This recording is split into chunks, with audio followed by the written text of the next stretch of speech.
So what I'd like to talk about now is osteoarthritis of the hand. Now, Mickey, you are not a great example of this because you do not have a lot of osteoarthritis in your hand. None, no. But, so sometimes I'll get comments from people saying, why don't you choose a model with somebody who has severe degenerative arthritis? Well, we're going to go through the whole protocol here, and it really doesn't matter. The point is, I do this all the time on patients with severe degenerative arthritis, and we get great results. And a lot of times people do not realize you can even do anything. They say, well, I have to take it easy because it really hurts if I do too much. The worst thing you can do for arthritis is to do nothing. So you need to do exercises, you need to do stretching, mobility, strength. And it's interesting from a functional perspective too. Speak my hand, Mickey. Good. So Mickey's nice and strong. Here's the point, is that this is actually a functional test, and somebody who is really weak in terms of grip strength, that is not a great predictor in terms of how their overall health is and how well they're going to do. So we start working on areas. We're going to consider some of the osseous areas in terms of the wrist, and we're going to get in there and work our way around. How's this feeling? Delightful. So generally this feels pretty good to have somebody work on there. Now, a lot of times people will notice an interesting thing. I'll get in and they'll say, okay, like my thumb really hurts here. And they say, be careful, be careful, be careful. And I get on there and we are careful. But at the same time, as we're working our way through the area, they start to notice within a minute or two, it's not as painful as it was. And then we start to get in and we start to open up the joints in the area. And they notice that all of a sudden, they start to get a little bit more motion. They're able to move something a little bit better. So what we do in terms of working on the osseous structures is work through each joint, try and get some mobility in there. But what happens in this process, it actually gets walled off to a degree. Then we get lack of fluid exchange, and then we get increased pro-inflammatory reactions, and the whole degenerative process starts to accelerate. So it's really important we work our way through the area. So for you, this doesn't feel bad at all. It's just like getting in and loosening the hands up. Yeah, it's nice. Okay. But as you see, I'm working through multiple areas and multiple structures here. Each of the joints, working three-dimensionally, getting through all the different vectors, and trying to create some space in here and just opening it up. But you've got to spend a bit of time on here. You just can't rush through.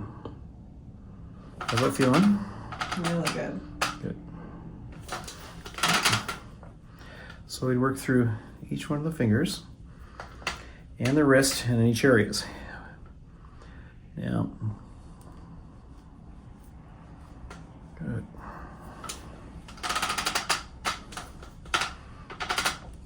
That's something when my wife and I were traveling in Asia. We go to a lot of places where they do massage and they do hand and foot massage. Mm-hmm. And they really get in there and they could, work on your feet and your hands, and next thing you know, 2 hours have gone by and it's great. It's like a whole new body. Yeah. Definitely, when you get manual therapy on a regular basis like that, you can see a huge difference.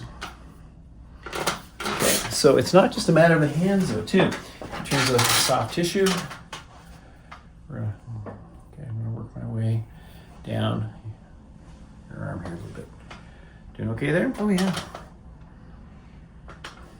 Okay, you may not have osteoarthritic hands, but you do carry tension through your forearms. Yes. Okay, and I'm gonna get in there and just kind of work my way around there.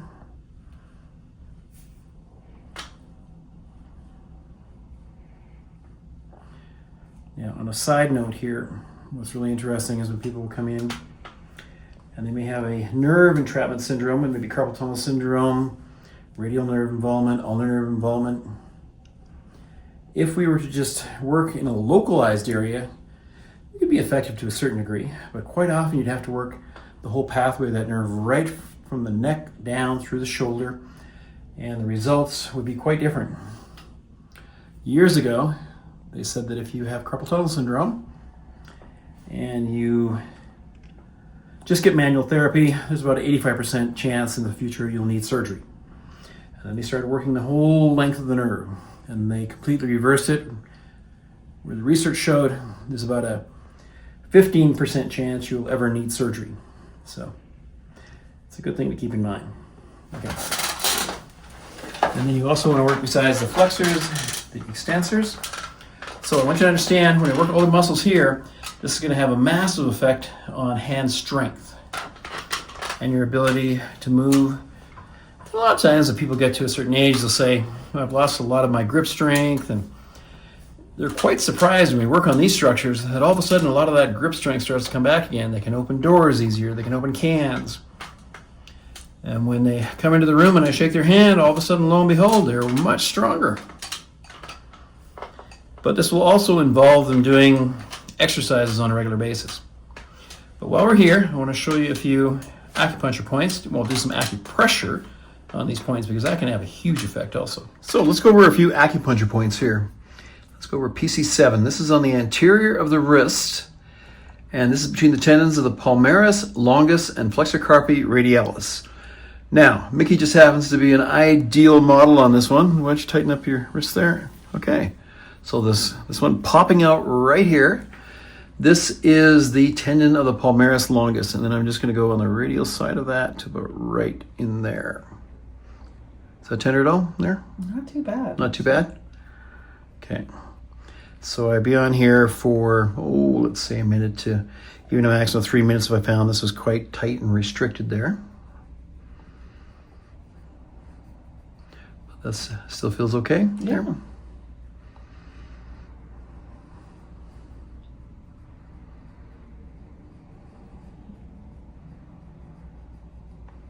Okay, so we're just going to go over here a little bit to about here. And this is going to be lung 9 located on the radial end of the transverse crease of the wrist. So right over about right here. Now, when I go through these points here, this is going to have a huge effect on decreasing pro-inflammatory responses in the hand. And this is going to help with, in general, with hand and wrist pain. I don't have to be right on some of the areas and farther down the wrist. Doing okay there? Oh, yeah.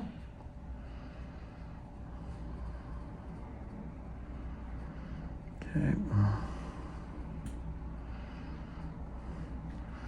And while we're actually on this side, I'm just going to turn over here and maybe get onto large intestine 4. This is a really good one just for increase.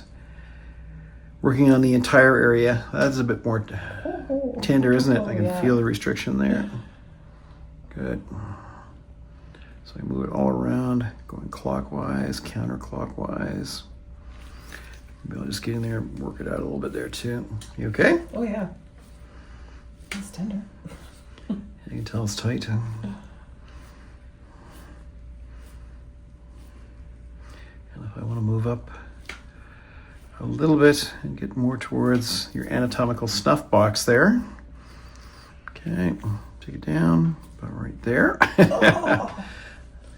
That one's pretty tight there. Tight. That's large intestine 5.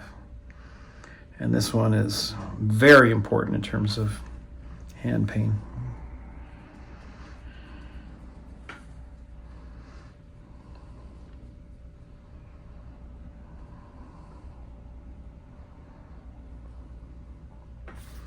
And then if I want to actually get on the other side, I go down, just curl this in a bit here. Take it down to about right there. And that's closer to small intestine 4. No, that's not tender at all, is it? No, it's not No, not compared to the last one. No, not at all. So each of these points I'm showing you here are part of, referred to as a fascial expansion of the wrist and hand. And this will actually help quite a bit for reducing pain throughout the entire region. So a few things I want to mention in terms of hand osteoarthritis. You have to do exercises on a regular basis. You cannot just do them like once every 3 days or once a week or something and expect your hands to start to improve. It's very important that you do mobility exercises on a daily basis, but also strengthening exercises. And I'm not just talking about the hand, I'm talking about the arm, the shoulder, multiple areas. And you will start to see improvements. Your grip strength will increase. You'll notice that your pain will start to go down. Really important. I also quite often have patients soak their hands in warm water. Obviously you don't want to burn your hands, but fairly hot, with Epsom salts. And there's actually really good science to this in terms of using magnesium, getting in there. It really does loosen up a lot. And we actually have made a number of videos in terms of hand exercises, and I will put them in the links below the video here. And I want you to see that these exercises really work. And even some of the points that I've shown you in this video, if you actually get in there and massage the area yourself or get someone to work on the area, this is going to help to move this forward. It's kind of sad a lot of times too. I also see a lot of patients who actually have fairly good insurance and they don't spend it at all towards manual therapy. They should be getting massage on a regular basis, manual therapy, going to see your chiropractor, your physiotherapist. Get some work done, don't let this go to waste. This will actually help, to prevent acceleration of this condition quite a bit. There's also a number of things you should consider too when it comes to diet.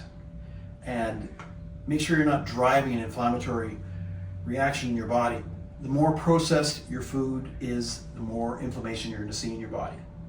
I mean, it's just the way it is. I'll see people sometimes too, it's okay to have some alcohol once in a while, but if you're drinking, more than a certain amount per day, that is driving that pro-inflammatory reaction also. Anything that really jumps out at you, Mickey, in terms of? I definitely agree with with people not using their benefits. I really do. And the techniques that we use and the techniques that massage therapists use, you can use them at home for yourself and doing self-massage prior to doing any of these exercises as well. You're bringing in that blood flow. Yes. You're also going to help with your range of motion. Mm-hmm. So definitely use your benefits, but if you don't have them and you do end up coming to see your chiropractor or massage therapist, use the techniques that they're doing for yourself at home and do that home massage. If you can't get into that chiro massage once a week or once every 2 weeks, do them yourself. And these are things that you can do daily. Yeah, and compared to where, a lot of people as they age, they want to maintain their they don't want to be dependent on anyone, they want to make sure they can actually get out and do everything. Yes. And the problem is if you start to lose your ability to do certain tasks, Yeah, it kind of shuts you off from the outside world. So it is, yeah. Yeah, it's a way for you to help keep that independence for yourself, and also tell your friends about it too, because you're never suffering alone. Yeah, exactly.